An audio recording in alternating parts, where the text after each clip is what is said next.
Salut Boukal. Salut Véro. Aujourd'hui, nous allons apprendre les parties du corps humain en MOBA. D'accord. Allons-y. La tête, Yul. Iyul. les cheveux, Yur. Iyur. le front, Yetun. Iyetun. les yeux, Nambana. Anambana. le nez, Mambon. Imangul. la bouche, Mop. Unyop. les joues, Tankpana. Atankpana. les oreilles, Toba. Atoba. le cou, Tulu. Utul. la poitrine, Pal. Ipal. les seins, Ba. Abina. le ventre, Poul. Ipul. le nombril, Ngulg. Unyap. le dos, Bumbung. Ubuan. les fesses, Sekpra. Achipra. les pieds, Tetala. Atana. les mains, Nui. Inuk. les doigts, Nebla. Anebla.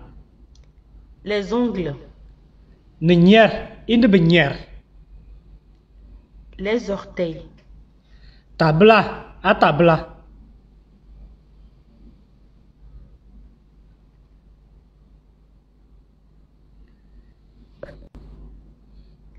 le genou, Dun. Idul.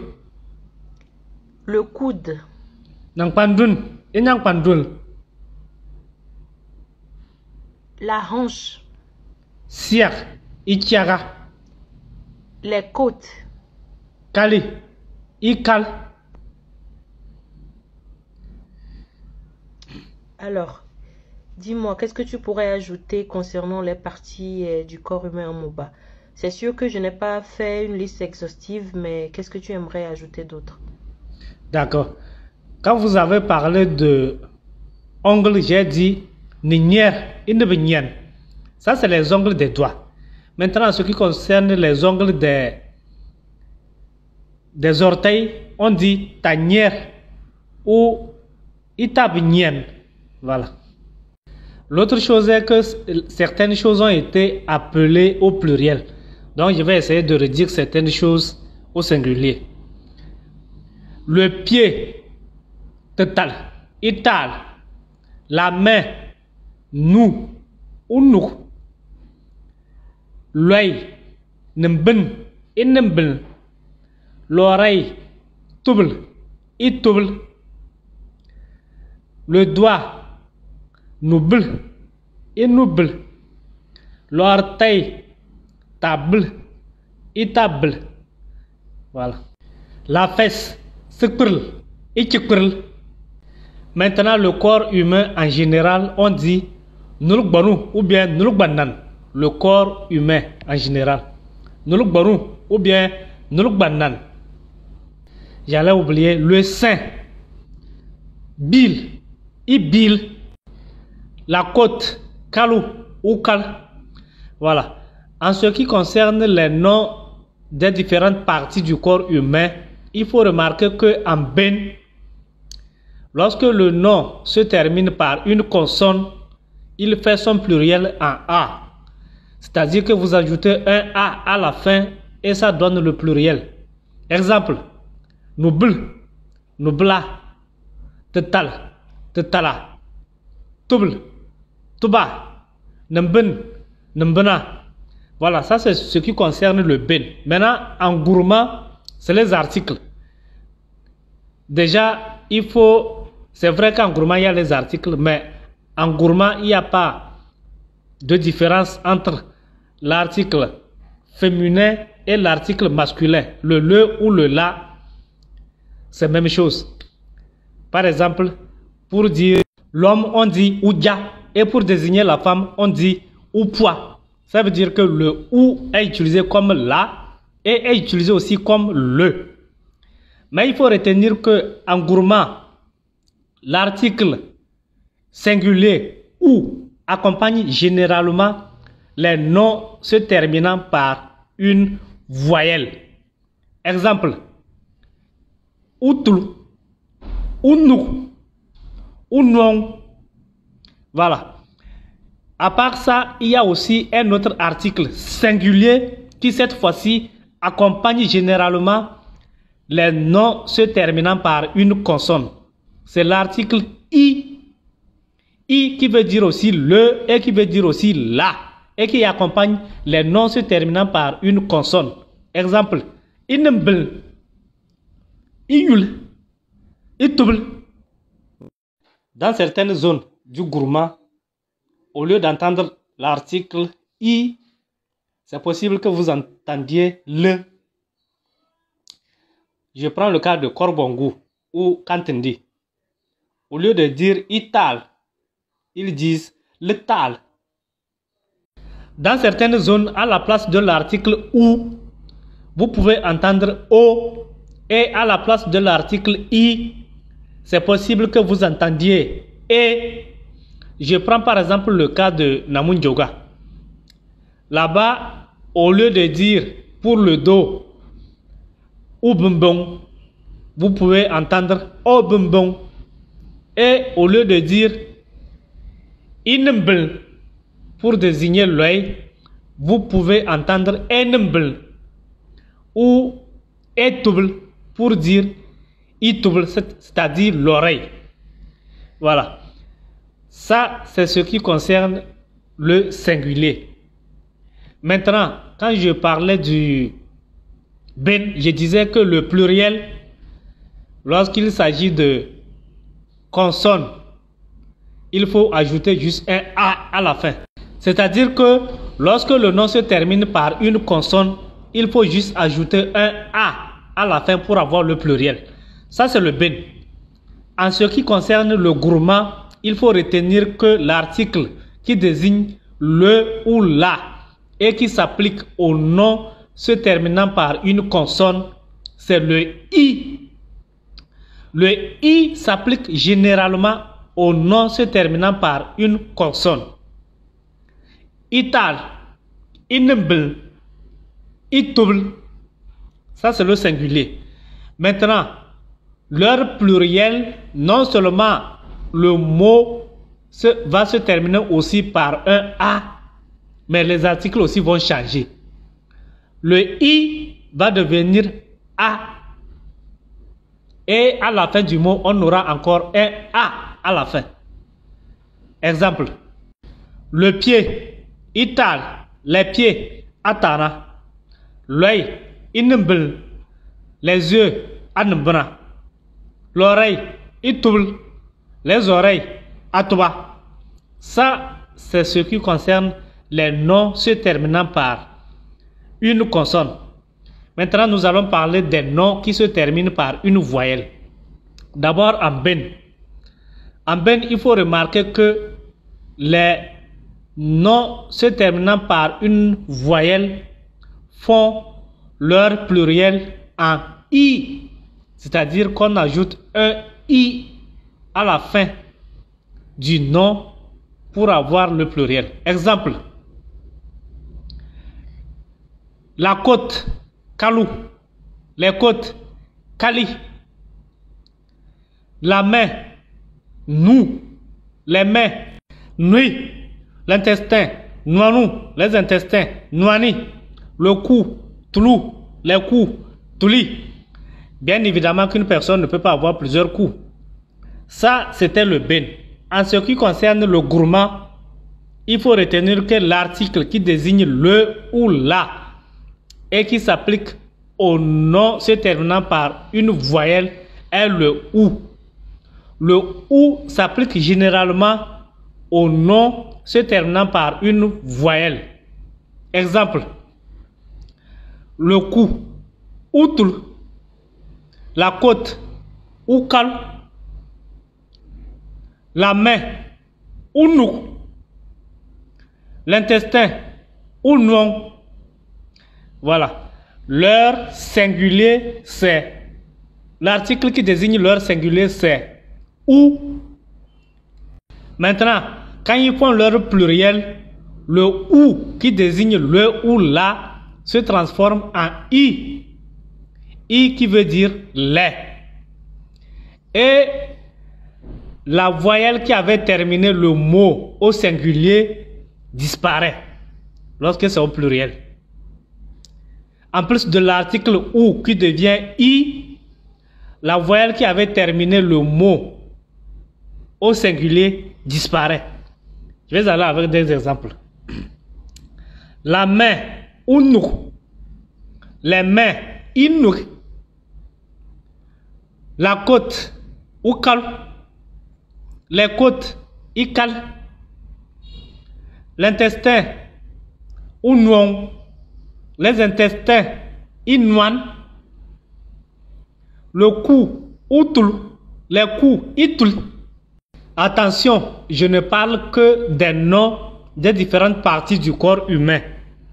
Ces règles ne s'appliquent pas à tous les noms en Moba.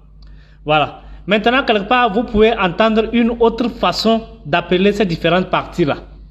Par exemple, pour les oreilles, il peut vous arriver d'entendre Toubi. L'anika, Toubr. C'est vrai, ça désigne les oreilles. Mais ça désigne l'état de quelqu'un qui a des oreilles grandes. Quelqu'un, bon, disons un oreillard, voilà. Un oreillard, c'est ce que ça veut dire. Pour les yeux, nambund ou inambum, l'état de quelqu'un dont les yeux sont gros ou les yeux sont sortis. Ou encore pour la bouche, ou pour désigner quelqu'un qui a une grande bouche ou une longue bouche. Ou pour les pieds, itam, pour désigner quelqu'un qui a les pieds embrindis, ou itar, pour désigner quelqu'un qui a les pieds grands. Et pour la tête, au lieu de dire yul, vous pouvez entendre quelque part yuluk ou yuluk pour désigner quelqu'un qui a une grosse tête. Pour le ventre, au lieu de dire poul, vous pouvez entendre pour ou bien ipura pour désigner quelqu'un qui a un gros ventre ou qui a un ventre pas grand mais sorti. Donc quand vous entendez ces façons d'appeler, sachez que ce n'est pas la façon normale de désigner ces choses-là, mais c'est une façon d'insulter ou une façon péjorative. Voilà. Voilà ce qu'il y avait concernant les noms des différentes parties du corps humain. Tout le monde prie Dieu d'avoir une bonne morphologie, d'avoir toutes ces parties de son corps en forme pour pouvoir travailler et survivre. Mais c'est fréquent de croiser dans la route des gens qui sont bien constitués physiquement, qui a priori ne souffrent d'aucune maladie, mais qui se promènent pour quémander. C'est très lamentable. Même pour ceux-là qui souffrent de certains handicaps, aujourd'hui ce n'est plus une excuse. Avec l'APC, les EABS, enfants à besoins spécifiques, des efforts sont faits pour pouvoir encadrer tous les enfants, peu importe leur morphologie ou le handicap dont ils souffrent. Que ce soit un handicapé moteur, une cécité visuelle ou un sourd-muet, tous les enfants doivent pouvoir aller aujourd'hui à l'école. Il n'y a plus une excuse à ne pas amener les enfants à l'école en disant c'est un sourd-muet, mais c'est un aveugle, un non-voyant, c'est un handicapé. Non, ce n'est plus ça. Amenez tous les enfants à l'école. tous les enfants doivent pouvoir être encadrés. Il y a des gens qui sont formés pour ça. Donc, moi, je vois sur la route des gens qui sont bien constitués, des costauds, qui ne souffrent d'aucun handicap, qui ne sont pas malades, mais qui se promènent pour quémander. Ça me fait mal. Et ce que moi j'ai dit, n'encouragez pas la paresse. Quand vous voyez quelqu'un qui est bien constitué, qui n'est pas malade, et qui ne veut pas aller travailler, c'est quémander pour manger, ne lui donnez pas. En tout cas, je ne donne pas. De toutes les façons, moi-même, je n'en ai pas.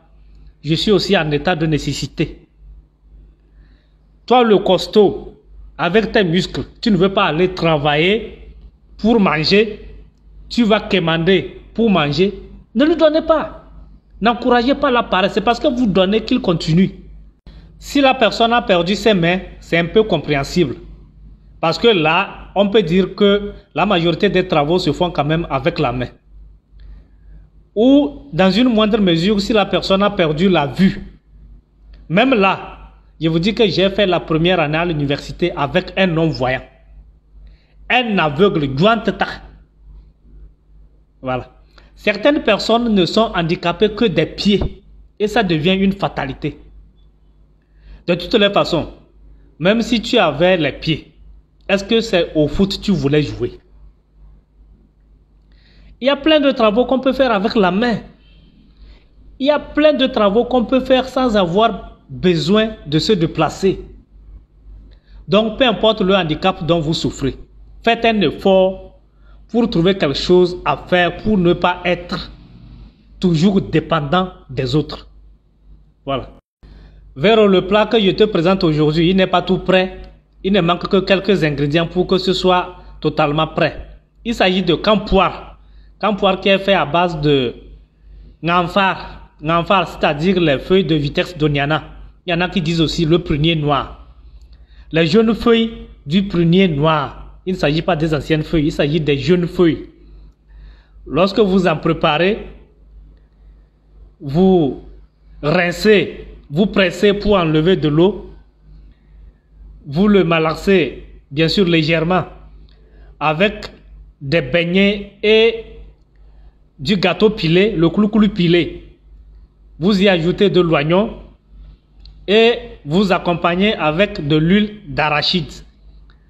Il y en a qui modernisent ça en y ajoutant des œufs. C'est une pure délice. Une nourriture beaucoup consommée à milieu Moba. C'est ça, campoire. Mais ça, ce n'est pas encore campoire. Ça, c'est nganfar préparé. C'est-à-dire les feuilles du Vitex doniana préparées.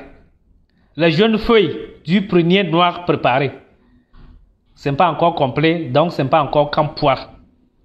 Si tout va bien, je vais vous présenter un plat complet de campoire. Voilà. Et pour finir, je te propose cette chanson de Mondo Yonoubé qui s'adresse aux paresseux, aux oisifs, à ceux-là qui sont bien portants, mais qui ne veulent pas travailler, qui veulent vivre dans l'oisiveté. Mondo Yonoubé dit qu'il y a deux formes de repos. Il ne sert à rien de fuir le soleil pour aller tomber dans le feu. Si à l'école ça n'a pas marché, il faut apprendre un métier. Et si là aussi ça n'a pas marché, cherche quand même quelque chose pour faire, pour ne pas vivre dans cette vie sans avoir d'occupation. Mondo Yonoubé. Dabang tun dabanga tangkamban se dabanga dabang tun dabanga tangkamban se dabanga ngi bang tun din lante mlaga yen ta ta ta ngi bang tun din lante mla yen ta ta ta dabang tun dabanga tangkamban se dabanga dabang tun dabanga tangkamban se dabanga ngi kalga yan din lante mun kwa mawlun dabanga ngi kalga dan din lante mun kwa mawlun dabanga dabang tun dabanga tangkamban se dabanga dabang tun dabanga tangkamban se dabanga na sembo fodo bon din din ka gamana nan song yembe mun le data sayin duba mun dabang tun dabanga tangkamban se dabanga dabang tun dabanga tangkamban se dabanga ngibang tundin tangkamban se dabanga dabang tunda banga tangkamban se dabanga